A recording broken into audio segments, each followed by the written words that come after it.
जो 10,000 ऋण दे देंगे या जो 2 लाख ऋण दे देंगे तो अब वसूलेगा कौन, कारोबार करेगा कौन, ये तो समय बताएगा। यह तो भविष्य के गर्त में है कि महिलाएं कौन सा रोजगार करेंगी।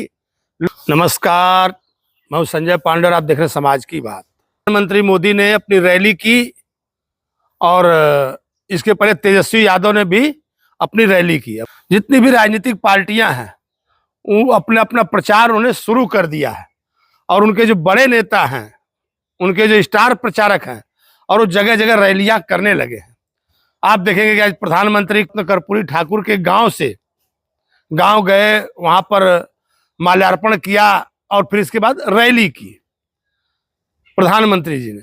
और प्रधानमंत्री की रैली में जो खास बातें थी, चुनावी बातें तो वही हमेशा रहती है, चुनावी बातें वही रहती है, बहुत कुछ तो नया निकल करके नहीं आने वाला है। खास तौर पर उसमें हमने देखा तो प्रधानमंत्री के भाषण में एक बात जो हमने नोटिस किया वो ये थी कि वो मंच पर दिखा करके कहने लगे कि देखिए, मंच पर बैठे हुए सारे लोग, चाहे मैं हूं, चाहे नीतीश जी हों या अन्य पिछड़े नेताओं की तरफ उन्होंने इशारा करते हुए कहा कि हम सारे लोग कहीं ना कहीं गरीब और पिछड़े वर्ग से आते हैं।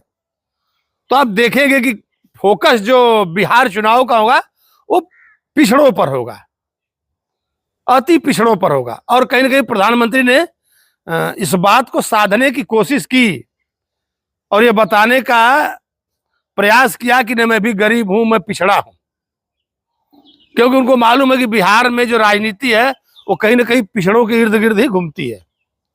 और कहीं ना कहीं उन्होंने अपने कटाक्ष के अंदाज में कहा कि आप मोबाइल की लाइट ऑन कर लीजिए और अब लालटेन की जरूरत नहीं है। जो आरजेडी का चुनाव चिन्ह है लालटेन, उनका कहना था कि अब लालटेन का युग चला गया, अब लाइट का युग आ गया है। ऐसी तमाम बातें थी। उन्होंने अपने जो उनकी महिलाओं के लिए उनका जो वादा था रोजगार वाला, उसको गिनाया। लेकिन अगर देखा जाए तो जो कांग्रेस झारखंड में माई बहन मान योजना और इसी प्रकार की योजना कर्नाटक में चला रही, तो कांग्रेस फिर से उसी योजना का वादा उसने बिहार के अंदर भी किया है। अगर हमारी सरकार आती है तो हम सभी महिलाओं को 2500 रुपया देंगे।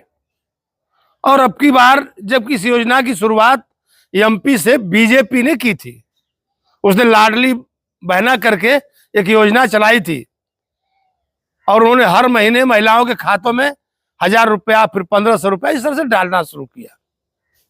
और एन महाराष्ट्र के चुनावों में मैं आपको ले चलूं तो जब महाराष्ट्र के आम इलेक्शन थे, ठीक चुनावों से कुछ दिन पहले मुख्यमंत्री शिंदे थे और उसी समय इन लोगों ने भी एक प्लानिंग के साथ वहां पर जो लाडली बहना योजना है, लाड़की बहन योजना करके उस योजना को लॉन्च किया। कहीं ना कहीं उनके जीत में सहायक हुई। बहुत बड़ी भूमिका इस योजना की थी, क्योंकि जितनी महिलाएं थी वो कहीं ना कहीं इनके तरफ झुक गई। वो जो पैसा मिला उसके बदले में इनको वोट मिला और वादा भी था इनका कि नहीं, हम 1500 रुपये दे रहे हैं, बाद में हम इसको 2100 करेंगे। लेकिन वहीं पर जो वहां की एनडीए सरकार है, महाराष्ट्र की जो एनडीए सरकार है, बीजेपी के मुख्यमंत्री है, उन लोगों ने उस पर जांच करवाया। तमाम धांधली पाई गई उसमें, यहां तक कि पुरुषों ने भी वो 1500 रुपये ले लिए थे महिला बन करके। और कई ऐसी महिलाएं थी जो उसकी हकदार नहीं थी, फिर भी उन लोगों ने लिया था। अब वहां जांच चल रही है। 2100 तो दूर गया, 1500 में भी कई लोग को लाले पड़ने लगे। तो उस पर जो बोझ होता है, मैं जो कहना चाहता था कि किस तरह से प्रदेश के ऊपर अतिरिक्त भार पड़ता है। महाराष्ट्र में कई नेता, सत्ता पक्ष के कई नेता दबी जुबान ये कहने लगे कि इस योजना से बाकी योजनाओं के लिए जो पैसा मिलना चाहिए वो नहीं मिल पाता है। तो क्या ऐसी योजनाएं जो भी हो, जो भी पार्टियां हो, हर प्रदेश में करती हो, तो क्या ऐसी योजनाएं सफल हो पाएंगी? जहां आबादी ज्यादा है, जहां महिलाएं ज्यादा है, अगर उनको इस तरह से 2500 रुपया दिया जाने लगे तो उस प्रदेश की जो माली हालात है उसके क्या होंगे? और आप देखेंगे कि जो एनडीए सरकार है, बिहार के जो मुख्यमंत्री नीतीश कुमार है, प्रधानमंत्री है, इन लोगों ने भी काफी लगता है कि विचार विमर्श के बाद इनको लगा कि हम भी यहाँ पर लाडली बहना योजना लाए, लेकिन लोग ला नहीं सके। लास्ट में चलते चलते सितंबर के महीने में उन्होंने एक महिला रोजगार गारंटी योजना करके लाया। हर महिलाओं के खाते में 10-10 हजार रुपए इन्होंने डाल दिया कि आप इससे अपने रोजगार की शुरुआत करिए। अगर आपको आगे लगता है कि नहीं आपको जरूरत है तो फिर सरकार आपको 2 लाख तक का ऋण देगी। अब बात ऋण वाली है। अच्छा, जो 10,000 ऋण दे देंगे या जो 2 लाख ऋण दे देंगे तो वसूलेगा कौन, कारोबार करेगा कौन, ये तो समय बताएगा। यह तो भविष्य के गर्त में है कि महिलाएं कौन सा रोजगार करेंगी। कहीं ना कहीं हमारे देश में सारी पार्टियां वोट लेने के लिए, वोट के लिए ये सारी कवायद, अगर इसको आप ये कह लीजिए कि ये वोट के लिए रिश्वत है तो ये गलत नहीं होगा। सारी पार्टियां लुभा रही हैं। खासकर उनके टारगेट पर महिलाएं हैं, उनके टारगेट पर महिलाएं हैं, क्योंकि उनको लगता है कि अगर महिलाओं के लिए हम कुछ दे देंगे तो उनको लगेगा कि आगे भी ये सरकार हमको देगी और महिलाएं हमको वोट देगी, फिर से हमारी सरकार बन जाएगी। हमने कहा आसान टारगेट, तो सारी पार्टियां कहीं ना कहीं महिलाओं को अपने निशाने पर रखे हुए हैं।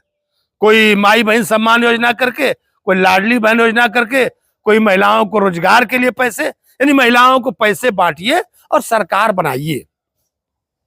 फिर प्रदेश की माली हालत चाहे जो भी हो, उससे कुछ इनका कोई लेना देना नहीं है। फिर आगे जो भी होगा, या कई जगह तो आप देखेंगे कि ये लोग घोषणा करने के बाद फिर बाद में पीछे हट जाते हैं। और हमारे देश में इसके लिए कोई ऐसा व्यवस्था है नहीं। न तो इलेक्शन कमीशन आगे आता है, न तो हमारे यहाँ की जो न्यायपालिका वो आगे आती है। वो कहती है कि नहीं, ये नेता लोग कानून बनाए, और नेता क्यों कानून बनाएंगे, इनको कानून बनाना नहीं। कि आप ऐसे कैसे वादे आप कर सकते हो। एक तरह से देखा जाए तो ये वोट के लिए रिश्वत है, इनडायरेक्ट। और हमने आपसे बताया कि कैसे तेजस्वी यादव ने जो पहले शुरुआत की, उन्होंने घोषणा करनी शुरू की कि हम 300 यूनिट बिजली फ्री देंगे। तो उनकी योजना की जब शुरुआत हुई कि हम 300 यूनिट बिजली फ्री देंगे, तो जो वर्तमान सरकार थी नीतीश कुमार की, उन्होंने 100 यूनिट बिजली फ्री देना शुरू कर दिया। और यही प्रधानमंत्री कहते थे कि रेवड़ी कल्चर है, रेवड़ियां बांटी जा रही हैं, दूसरों की रेवड़ियां होती हैं और इनकी लगता है कि वो कोई घी शक्कर होती है। ये बात बिल्कुल समझ से परे। आखिर इसकी शुरुआत कौन करेगा इस देश के अंदर? इस तरह के वादों को बंद करने की शुरुआत कौन सी पार्टी करेगी? हालांकि वहां पर एक नई पार्टी जो तीसरा पक्ष उभर करके बिहार के अंदर आया, प्रशांत किशोर वाला जनसुराज। जनसुराज के वादों में दम है। अब जनता कितनी उनके वादों की तरफ जाती है, लेकिन उन्होंने कुछ ऐसे वादों से परहेज किया है। उन्होंने कुछ पैसे जो पेंशन वगैरह बतौर देने की बात की है, तो एज के बाद उन्होंने इस तरह की बात की है। और उन्होंने जो सबसे बड़ा उनका एक मुद्दा है, उनका कहना है कि जो शराबबंदी है ये विफल है बिहार में, और इसको हम आते के साथ शराबबंदी को हटा देंगे। देखिए, विफल है शराबबंदी, इसमें ज्यादातर प्रदेशों में जहां पर शराब बंद है, वहां पर शराब अवैध रूप से बेची जाती है और पाई जाती है, इसमें कोई दो राय नहीं है। लेकिन उसका थोड़ा बहुत तो असर पड़ता ही है, कुछ न कुछ उसके फायदे जरूर होते हैं। तो आखिर पूरे जो सेंट्रल गवर्नमेंट है, क्यों ना पूरे देश में ऐसी व्यवस्थाएं लागू की जाए, ताकि शराब के वजह से जो परिवार गरीब हो रहे हैं उनका तो बचाव हो सके। लेकिन नहीं, उनका एक वादा कि नहीं, हम जैसे सरकार में आएंगे हम शराब को चालू कर देंगे। ये थोड़ा सा कुछ अटपटा लगा। हालांकि उनका स्कूल, रोजगार, पलायन, और इसी पलायन के मुद्दे को, प्रशांत किशोर के जो पलायन वाला मुद्दा था, अब उसको सभी पार्टियां लपकना चाहती है। एनडीए सरकार आज 20 साल से सत्ता में है, लेकिन वो अभी करेंगे हम पलायन को रोकेंगे, कुछ हम ऐसी व्यवस्था करेंगे। और तेजस्वी यादव का कहना है कि नहीं 20 साल से आखिर एनडीए सरकार में लोग क्या कर रहे थे, लोग पलायन क्यों नहीं रोक पाए। उनको लगने लगा है कि कहीं ना कहीं प्रशांत किशोर का ये पलायन वाला मुद्दा कुछ काम कर रहा है, वो लोग उसकी कॉपी कर रहे हैं। अगर ये मुद्दा कुछ काम करता हुआ नजर आ रहा है तभी लोग इसकी नकल करने लगे, पलायन पर लोग बोलने लगे। उनको लग रहा है कि बिहार के जो निचला तबका है, जो मजदूर वर्ग है, जो यहां से बाहर जाता है, कहीं ना कहीं प्रशांत किशोर वाला मुद्दा उनके मन में धस न जाए, इसके लिए सारे लोग, सभी पार्टियां इस बात को आगे रखने लगी है। बाकी छठ पर्व है, अभी इलेक्शन, हमने कहा कि वहां पर धीरे धीरे इलेक्शन की गर्मी आ रही है, लेकिन खास तौर पर अभी जो छठ का पर्व है उसमें भी लोग काफी व्यस्त हैं। और फिर बाकी और सारे विश्लेषण के साथ मैं फिर से आपके साथ होऊंगा। तब तक के लिए धन्यवाद।